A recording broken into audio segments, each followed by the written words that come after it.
Hey everyone, welcome back to the workshop. Artisan Pirate here, and in today's scroll saw project video, we're going to be making some more sawdust and cutting out another horse theme project. I've already got the pattern attached to the wood with clear packing tape. I think it looks awesome. The pattern calls for 3/4 inch material, so that's why for the 3/4 inch pine. But I think it's got a real nice artistic look to it. It's going to look awesome when we cut it out. This would make a great gift for anyone who owns an equestrian place or maybe a farm that has horses, or just someone who loves horses in general.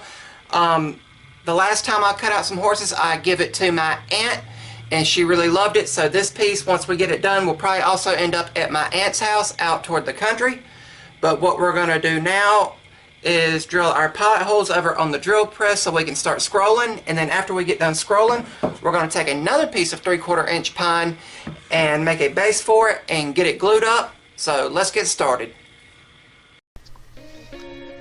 And starting over here on the drill press, we're going to drill all of our pilot holes with a tiny drill bit.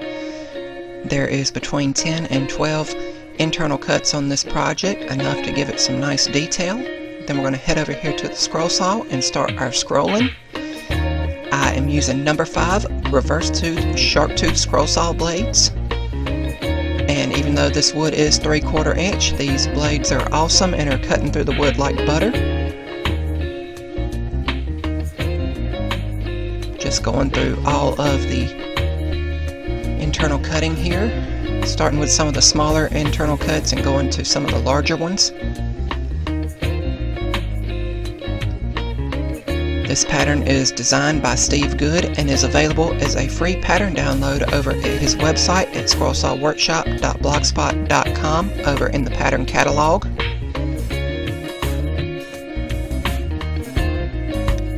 If you guys like what you're seeing on this video, I encourage you to subscribe to my YouTube channel. Also, please follow me over on Instagram at Artisan Pirate. I try to post over there at least twice daily, and if you want to sticker swap with me and get my sticker, just shoot me a message on one of my social media links. Beginning here on the final internal cut, which is the largest, and I've said before, I always try to leave the biggest internal cuts for last so that the wood is a lot more stable. The more you take out of the wood on a scroll saw project, the more fragile the piece is. So it's always good to save the big internal cuts for last.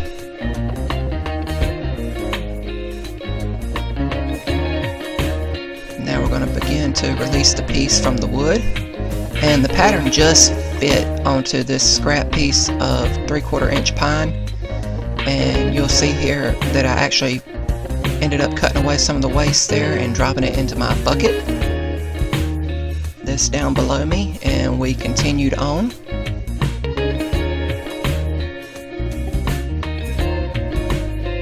Just following the line.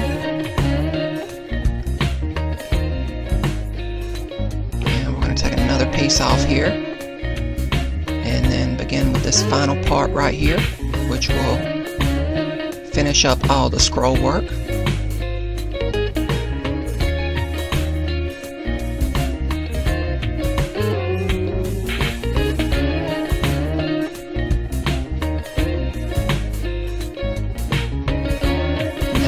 To head over to the workbench and remove what's left of the waste and the pattern, and take the other piece of 3/4 inch pine and kind of sketch out a base so we can cut it out over on the table saw.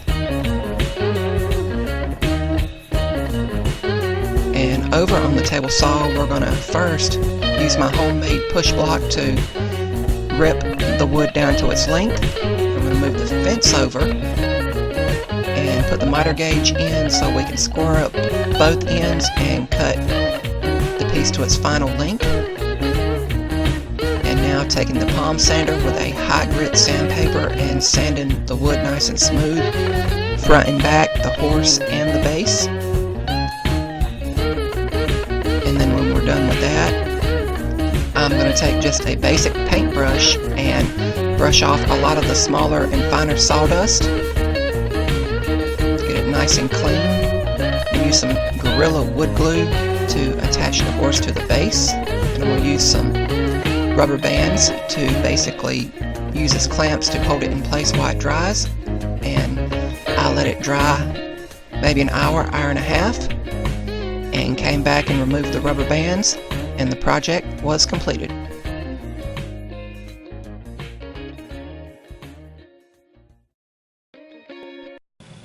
And here we have the completed horse. I think it turned out real good. It sanded up nice and smooth. Pine wood sands up exceptionally well when you take your time and work with it.